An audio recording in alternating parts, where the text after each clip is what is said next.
Welcome to my channel called Fitter Philosophy, in which I aim to help you get your philosophy, your personal philosophy, your authentic philosophy, a little bit fitter.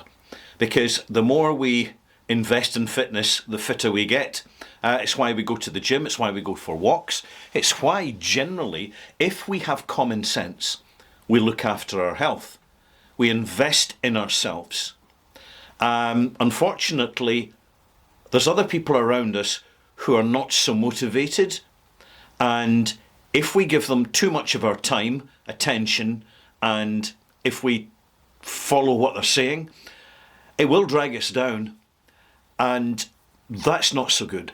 If you want to know where your level of health is, and I'm not talking physical health, mental health, psychological health, I'm talking complete holistic health. If you want to know where yours is, look at other people for reference, particularly out in the street. Look at your friends, look at your enemies, look at your family members. Look at the people who are morbidly obese and unhappy because of the physical challenge of carrying all that extra weight, which puts strain on internal organs, including the liver, the kidneys, and the heart. And it's one of the most dangerous things and abusive things that we can do in life is actually support people in endorsing their activities, their investment, which is undermining their health. It's a kindness which contains an awful lot of cruelty. And we have to be aware of this. We look at others to reflect back and see ourselves, at which point we measure and assess our physical health, our mental health, and our holistic health. Let's start with the physical health. What can we do? Well, we can just go for a walk, get some fresh air. And the chances are, while we're doing so, if we're listening to a podcast through a mobile device, we're not distracted by the superficial nonsense of trivial, fleeting content that you'll find on Instagram and TikTok. A podcast is more in-depth, it takes more time, it takes more of our concentration, and that is a good thing. And we're putting the steps in. It's simple. Virtually everybody who's able to do it can and should do it, but not enough people do it because in the modern world, so many people are inactive, chronically inactive. And when we're physically inactive, you'll usually find we're mentally inactive as well. It hardly seems like it, but we should treat the brain as a muscle. Although it's primarily made of fat, we should treat the brain as a muscle. How do you invest in muscle? In growing muscle and holding on to muscle, you keep your muscle active. You consume food which is primarily nutritious for feeding the muscle. And in the same way we feed our mind with proper, wholesome, whole food fats, unrefined, unprocessed, unengineered. Butter is very good for you. Ghee is very good for you. Coconut oil, if you don't want an animal fat, coconut oil, olive oil, both excellent. Excellent for you. Other stuff, not so good. How will you know? Do your research. Use your brain.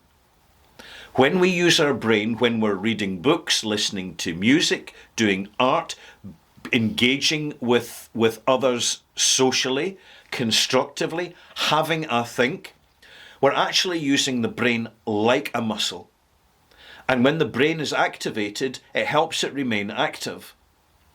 So when we look after our physical health, putting our steps in, going for a walk, we are inadvertently and in parallel looking after our mental health, because we're absorbing fresh air, hopefully, if you don't live in too polluted a city, you're getting the fresh air.